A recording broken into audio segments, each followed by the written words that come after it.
I'm Cristina Ropero and I'm so excited to present my training session on building a culturally responsive teaching practice. This session is designed to help us understand the importance of culturally responsive teaching, how to implement it effectively, and how it can be possible impact the achievement gap in education. Introduction. Culturally responsive teaching is a powerful approach that ensures all students feel valued, respected, and supported in the classrooms. It's just not about recognizing diversity but actively integrating students' cultural backgrounds into teaching practices to foster a sense of belonging. To frame our discussion, I would like to share a quote by Nelson Mandela. Education is the most powerful weapon which you can use to change the world. This quote reminds us that inclusive education can drive real societal change. What is the culturally responsive teaching? Where is that? Culturally responsive teaching involves adapting our methods to include students. Cultural reference in all aspects of learning. It focuses on equity, respect, and active engagement. For example, this could mean including students' cultural traditions or histories and lessons, allowing them to see themselves reflected in the curriculum. The goal is to create an environment where every student feels their voice matter, because that is so important, even more in this country, because we have a lot of people from different countries and we have to make sure everybody feels comfortable.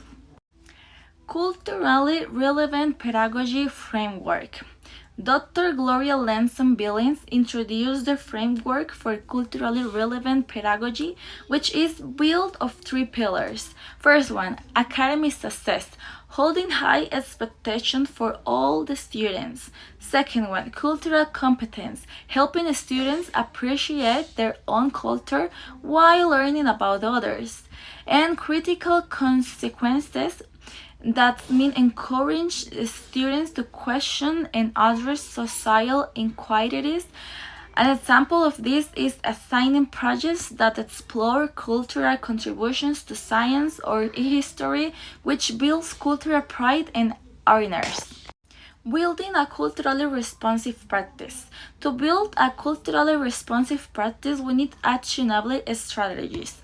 First one, start by learning about your students, cultures, and communities. Incorporate diverse instructional materials like books, media, and speakers.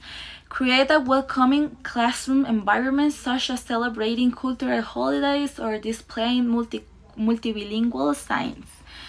And most importantly, collaborate with families and community members. These partnerships strengthens the connection between home and school, making learning more relevant. Impact on the achievement gap. The achievement gap reflects disparities in academic performance among its students groups. Culturally responsive teaching helps address this by building trust, encouraging engagements, and helping to find their identities. Research shows that when students feel valued and connect, their academic performance improves and behavioral challenge decrease. This approach equips students with the tools to success academically and socially. Overcoming challenges. Implementing culturally responsive teaching isn't without challenges. Resistant to change. Some educators may be hesitant, but professional development can demonstrate the benefits. Lack of resources. Advocating for diverse materials and funding that essential. Implicit bias. Reflecting on our own biases is a critical step toward growth. Start small by introducing one culturally responsive strategy at a time and build from there. Now, let's talk about practical classrooms examples. Here are some practical examples of culturally responsive teaching. Morning meetings where students share cultural traditions. Project-based learning where students choose topics relevant to their cultural identities. Using diverse materials such as books, videos, and music from various cultures or different kind of cultures. hosting cultural celebrations to build community and honors. This practice creates a more inclusive and engagement learning environment in our students and in our classrooms. Now, call to action. So, what we can do today to create inclusive classrooms? Start by diversifying classrooms, libraries, and resources. Use culturally relevant examples in subjects like math, science, and history. Build relationships with students' families to deepen your understanding of their backgrounds.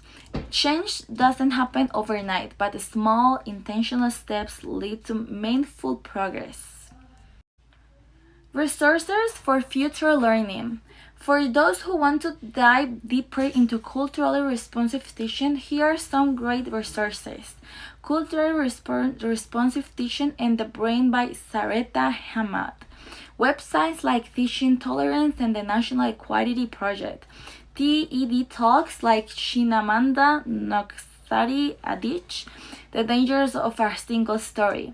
These tools provide valuable insights and actionable strategies to enhance your practice or improve your practice. Conclusion. In conclusion, culturally responsive teaching is about more than just recognizing diversity. It's about celebrating and integrating into everything we do as educators. As Ola Joseph said, diversity is not about how we differ. Diversity is about embracing one another equiners.